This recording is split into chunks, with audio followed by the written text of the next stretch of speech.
ಕಾಂಗ್ರೆಸ್ ಪಕ್ಷ ಪಂಡಿನಂಚ ನಡುತೊನ್ನ ಪಕ್ಷ ಅಂಡ ಬಿಜೆಪಿ ಪಂಡಿನ ಒಯಿನ್ಲ ಈಡೆಮುಟ್ಟ ನಡಪಾತಜಿಂದು ಮಾಜಿ ಮಂತ್ರಿ ರಮನಾಥ್ ರೈ ಪಂತೆರ್ ಕಡಪಡು ಕಾಂಗ್ರೆಸ್ ಬೆಟ್ಟು ಬೊಕ್ಕ ಆರು ಮಾಧ್ಯಮದ ಕ್ಲೆಡ ಪಾತಿರಿಯರು ಕಡಪಡ್ ನಡತಿನ ಕಾಂಗ್ರೆಸ್ ಕಾರ್ಯಕರ್ತರ ಸಭೆಟ್ ಮಾಜಿ ಮಂತ್ರಿ ಬಿ ರಮನಾಥ್ ರೈ ಪಾಲ್ದೆತ್ತೊಂಡೆರು ಊರ್ದ ಪಕ್ಷದ ನಾಯಕರು ಕಾರ್ಯಕರ್ತರು ಪಾಲ್ಪಡೆದಿದ್ದರು ಸಭೆಡ್ದು ಬೊಕ್ಕ ರೈಕಲು ಸುದ್ದಿ ಮಾಧ್ಯಮದ ಕ್ಲೆಡ ಪಾತ್ರಿದ್ದು ಕಾಂಗ್ರೆಸ್ ಪಂಡಿನಂಚ ನಡುತೊನ್ನ ಪಕ್ಷ ಎಂಕ್ಲು ಒಯಿನ್ ಪಂತನ ಅವಿನ ಮಾತ ನಡಪಾದು ಕೊಡ್ತಾ ಅಂಡ ಬಿಜೆಪಿ ಪಂಡಿನ ಒಯಿನ್ಲ ನಡಪಾತಿಜಿ ನನ್ನ ಮಿತ್ತಕ್ಲ ನಡಪಾವುಜಿ ಈ ಸರ್ತಿ ಕಾಂಗ್ರೆಸ್ ಸಮರ್ಥ ಜವನೆವರಿಯನು ಓಟು ಗುಂತಾದಂಡ ಖಂಡಿತ ಕಾಂಗ್ರೆಸ್ ಗೆದ್ದೊಂದು ರಮನಾಥ್ ರೈ ಪಂಡಿರು ಸಾಮಾಜಿಕ ನ್ಯಾಯದ ಯಾವುದೇ ಕಾರ್ಯಕ್ರಮ ಅದು ಹಂತ ಹಂತವಾಗಿ ಇವಾಗ 94 ಇರ್ಬೋದು, ಮಧ್ಯಾಹ್ನದ ಬಿಸಿ ಊಟದ ಕಾರ್ಯಕ್ರಮ ಬಂದಿರತಕ್ಕಂಥಿರ್ಬೋದು, ಆಶ್ರಯ ಯೋಜನೆ ಕಾರ್ಯಕ್ರಮ ಬಂದಿರತಕ್ಕಂಥದ್ದು ಹಂತ ಹಂತವಾಗಿ ಯಾವ ಸಂದರ್ಭದಲ್ಲಿ ಕಾಂಗ್ರೆಸ್ ಸರ್ಕಾರ ಬಂದಿದೆ ಆವಾಗ ಬಡವರಿಗೆ ಕಾರ್ಯಕ್ರಮ ಹಾಕ್ಕೊಂಡೇ ಬರ್ತಾ ಇದೆ.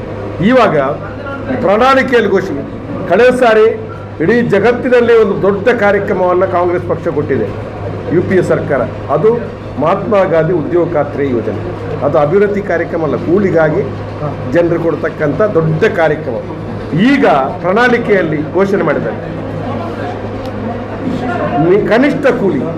ಕಮ್ಯುನಿಸ್ಟ್ ಪಕ್ಷ ಭಾಳ ವರ್ಷದಿಂದ ಕೇಳಿಕೊಂಡು ಬಂದಂಥ ಒಂದು ಹೋರಾಟ, ಮಿನಿಮಮ್ ವೇಜಸ್, ಕನಿಷ್ಠ ಕೂಲಿ, ಇದನ್ನು ಘೋಷಣೆ ಮಾಡಿದ್ದಾರೆ.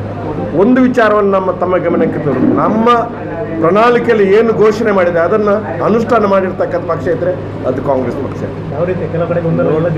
ಗೊಂದಲ ಬಿಜೆಪಿಯಲ್ಲೂ ಇದೆ.